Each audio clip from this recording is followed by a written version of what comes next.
Hi, everyone. My name is Desiree Bartlett, and welcome to my symposium on the effects of strength training on the lipid profile in postmenopausal women. And I'm just moving to my next slide. Here we go. So I had this slide from our week 4 assignment, and I decided to keep this in. I'm a big fan of Simon Sinek and his work, and I like to start with why. So why I selected this topic is because my doctoral dissertation is focused on menopausal women, the transition that happens, all the symptoms that can happen, and how we can help to mitigate these symptoms.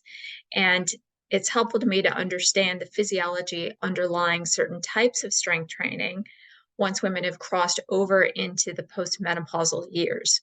I'll mention here the average age of menopause for American women is 51 years old. So women often live much, much longer, healthy lives now, and making sure that those lives have a particular quality, that we improve the quality of life whenever we can, I think is really important. It's useful to my career because I really enjoy helping women through the various transitions of life, whether it's pregnancy, new motherhood, and of course, menopause. So I looked at two main articles for this assignment. The first one is a study from 2014 by Correa et al. Entitled The Effects of High and Low Volume of Strength Training on Muscle Strength, Muscle Volume, and Lipid Profile in Postmenopausal Women.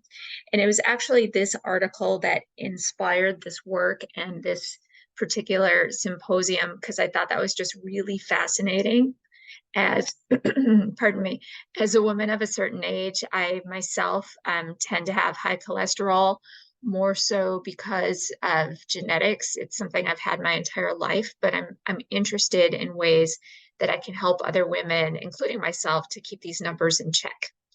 So Correa and the other researchers on the team looked at postmenopausal women and how there's more of a challenge in maintaining lean muscle mass. It says because of changing hormone profile. Let me explain that just a little bit. So as we go through perimenopause, which is the time leading up to menopause, there's a sharp decline in estrogen. And estrogen declining can lead to that decreased lean muscle mass. So that's what we're talking about here. And we know that cardiovascular exercise can absolutely help with a woman's lipid profile, but can strength training help as well? And if so, does it help more when there's a high volume of training or a low volume of training? And of course, they also included a control group in this particular study so that they would have a baseline and they could compare and contrast. Now, it was really interesting. At the end of this 12-week study, they showed that the high volume training group, which meant that they participated in at least 40 minutes of strength training. And just as an aside, I know in this particular study, it was mostly major muscle groups, so like leg extension, chest press, all of that. 40 minutes tended to have a greater impact on lipid profile than the 20-minute workouts that were also participated in, even though there were similar morphological effects. So that's fascinating to me as well. So imagine that the body fat kind of stays similar, but you see an improvement in lipid profile. I think that's really, really fascinating and impactful, because then we can help women not only with the external, but also with what's going on inside of the body, and making sure that, again, that we stay really healthy and maintain that quality of life. Now, the second study that I chose to look at was the 2023 meta-analysis by He et al. Entitled The Effect of Resistance Training on Lipid Profile in Postmenopausal Women, a systemic review and meta-analysis of randomized controlled trials. Now, I usually don't choose systemic reviews or meta-analyses. I usually like to go into one study at a time. But I had a specific reason for choosing this one, and it was because I wanted to find the most up-to-date information. As I just mentioned, the last study, Correa et al., was from 2014. So I was excited to find work from 2023. And in the He et al. Studies, or pardon me, in the He et al. Uh, randomized controlled trials that they examined, they looked at the effect of resistance training on triglyceride levels, cholesterol levels, high density lipid, and low density lipid. Of note, just as an aside, I thought it was interesting, they did not include VLDL. I don't know why, especially since that one would seem to be um, a major red flag, but they did not for these. They included 19 studies, and they used the random effects model to determine the effect size, and the results demonstrated decreased levels across the board. I wrote including but not limited to, because I didn't include all of the results that they provided, but I did choose those that I thought were very impactful. So we saw a decrease in triglycerides.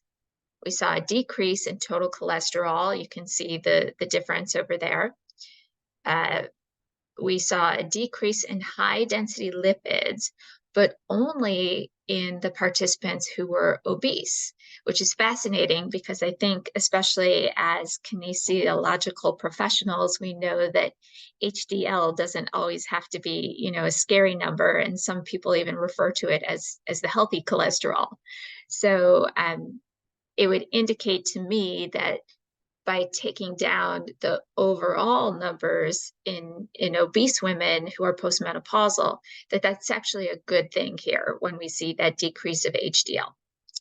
And then finally, a decrease in LDL as well.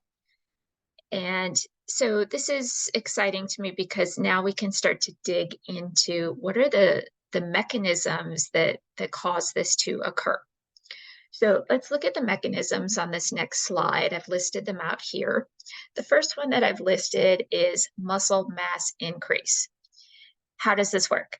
So resistance training stimulates the growth of lean muscle mass. Muscle tissue is metabolically active and burns calories even at rest. As postmenopausal women gain muscle, they can also experience increased energy expenditure and a reduction in body fat. And that's what's leading to this improvement in lipid profiles. The next mechanism that we're going to look at, insulin sensitivity. Resistance training enhances insulin sensitivity, and improved insulin sensitivity allows cells to take up glucose more effectively and to reduce the release of excess insulin. This can help to lower those TGs, the triglyceride levels, and to contribute to an overall better lipid profile. The next bullet point, inflammation reduction. We know that resistance training can help reduce inflammation in the body from some of the studies that we looked at this semester.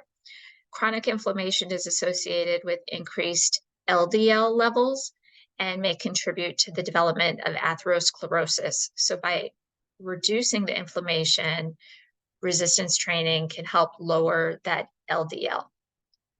The next point we're going to look at hormonal changes. Resistance training can lead to increased production of growth hormone and testosterone. And these hormones play roles in fat metabolism and muscle growth, and they can contribute to changes in the lipid profile as well. And so the improved lipid profile, let's just talk about that last but certainly not least, because that's what this is all about. Resistance training can lead to favorable changes in the blood lipid profile, including decreased levels of LDL. And these changes that we see in LDL, triglycerides, cholesterol, et cetera, LDL is cholesterol. These changes are associated with a reduced risk of cardiovascular disease. So if we can decrease a postmenopausal woman's risk for cardiovascular disease, I think that's really important and impactful. Practical applications. The average age of menopause, as I mentioned in the US, is 51. And just as an aside, so that you understand, anything before or the period of transition before a woman goes into menopause is called perimenopause. That can last up to like 7 or 8 years. Menopause simply refers to 12 months with no cycle. So she's considered postmenopausal 12 months and 1 day after the last cycle. Postmenopausal women need interventions in addition to HRT. HRT refers to hormonal replacement therapy that can help mitigate symptoms associated with menopause, including the reduction of lean muscle mass, which I mentioned earlier can happen kind of uh, a lot as we see the decrease of estrogen. I've heard a lot of women report that all of a sudden their bodies change overnight. They feel like the fat has moved to their bellies, and they don't feel as muscular or like it's as easy to keep on muscle mass while training. And offering postmenopausal women a way of increasing lean muscle mass is really important because we want to be able to mitigate these symptoms and perhaps reverse when possible. And then I also just wanted to explain a little bit about that redistribution of body fat. So women who are going into menopause, again, often report that there's a redistribution, like all of a sudden they've got belly fat. This is a real thing. And this was explained really well in a study by Begich and Rizvanovich. If you're interested in it, I've included it in the reference list. Future research. So I talked about this a lot on the discussion boards this semester. While it would be challenging to test several elements of what can impact blood lipid profiles at the same time, there are other factors to consider, and we could test these perhaps two at a time. You know, we can't test everything all at once. We can't look at how is she training, how is she sleeping, how is she eating, what's her hydration level, how about her mood. All of these different things all in one study would be like a lot of factors to control. But maybe we could do two at a time. Maybe we could do weight training and nutrition, or weight training and supplements, or nutrition and supplements and weight training, and then note whether or not she's taking any kind of statin, especially if that blood lipid profile is really high. And then I have the references there if you choose to check out any of them on your own. I would recommend that first one, that Begich, I hope I'm saying that right, and Rizvanovich, as I found it really interesting to learn more about how fat moves, meaning that the postmenopausal woman tends to have more fat in the belly. And then, of course, the impact of that, because now it's around the organs as opposed to around the hips and thighs. Thank you so much for your time.